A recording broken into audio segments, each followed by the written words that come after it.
Bismillah ar-Rahman ar-Rahim. Assalamu alaikum, dear students. Our current session focuses on what is the direct method. I hope and expect by the end of this session, you would have some understanding of what is direct method and what are its major characteristics.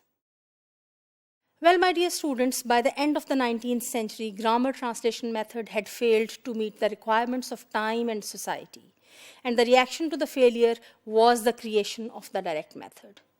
So, like it happens in life, when something is created, when something is introduced, and it is used and it is tested against the times, and people start finding faults and flaws with that, and it leads to its rejection at some time point, or at least its modification at some time point, and something new as a reaction is introduced. Same happened to grammar translation method. And due to its failure to meet the needs of the times, there was a creation of the new method that was the direct method. This method, the direct method, it was established in Germany and France around 1900, and it contrasts with grammar translation method and other traditional approaches, as well as with C.J. Dodson's bilingual method, where you would translate or you would switch from one language to the other. It contrasts that.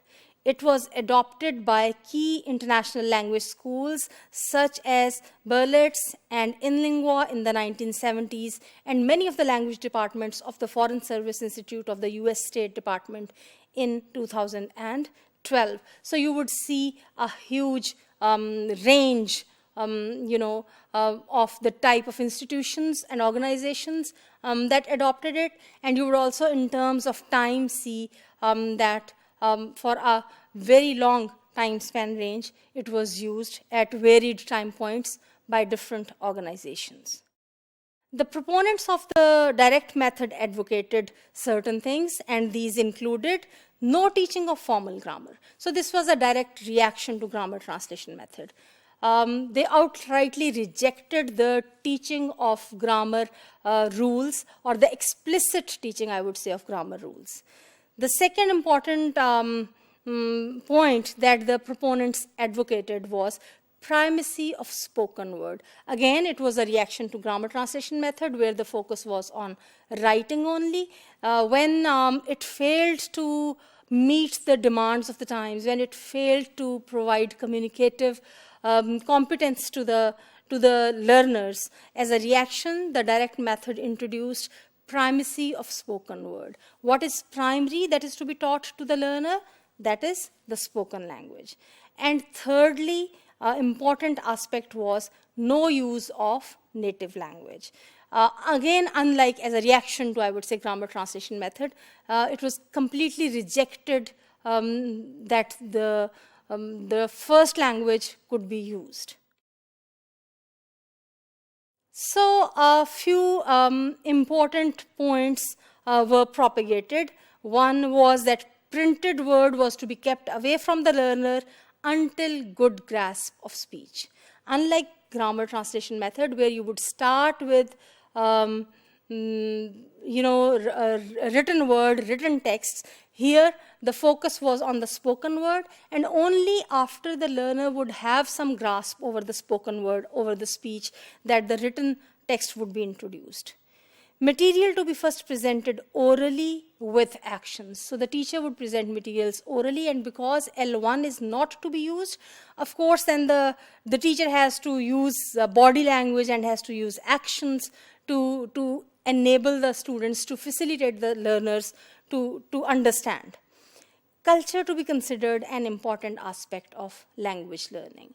Unlike grammar translation method, where language, the target language, was to be taught in isolation, for the first time, culture was to be considered as an important aspect of the context in which the target language is to be learned. The direct method of teaching, it aims to build a direct way into the world of the target language, making a relationship between experience and language. So the way the learners would experience everyday world, the way they would learn that language. So it is about the relationship between experience and language, the relationship between word and idea, thought and expression, rule and performance. Unlike grammar translation method, where only rule was important, where the performance through that rule was not that significant. The direct method intends for students to learn how to communicate in the target language. It believes that learners should experience the new language in the same way as he or she experiences or learns his or her mother tongue or L1. So a direct method of teaching believes in certain tenets. One, no translation. Again, this is a reaction to grammar translation method. Secondly, concepts are to be taught by means of objects or contexts. Because L1 is not to be used, no translation is to be used, how the teacher can facilitate? By bringing in the context, by bringing in the objects, realia from life, real life objects. Oral training was believed in to help in reading and writing, listening and speaking simultaneously. Like in our everyday life, when we use L1, all the 4 skills simultaneously are being developed. Same was believed in the case of the direct method. And grammar is to be taught indirectly. No direct or explicit grammar rules are to be taught according to this method. Rather, through the inductive process, the learners would learn the rules indirectly. And how to achieve all these goals that this direct method set? The ways to achieve all this included question-answer exercises. The teacher asks questions of any type and the students answer. So, through this drill through this practice of question-answers, they would learn. Secondly, dictation. The teacher chooses a grade, an appropriate passage, and reads it aloud. And through the process of listening, the students would be introduced to the target language. As far as reading aloud is concerned, the students take turn reading sections of a passage. They play a dialogue aloud. So, it's more performance-based. They would be given characters and they would play the dialogues. They would speak them aloud, which would give them a real-life-like experience as well. Another important aspect of the direct method was self-correction. Whereas in grammar translation method, it's only the teacher who would give the judgment or the verdict as being correct or incorrect when it comes to any rule. Self-correction is an important part in the direct method. When a student makes a mistake, the teacher offers him or her a second chance by giving a choice. So this enables, according to this method, learning more. As far as the conversation is concerned, in the direct method, conversation practice is given significant importance. The students are given an opportunity to ask questions to the other students. So peer learning would take place.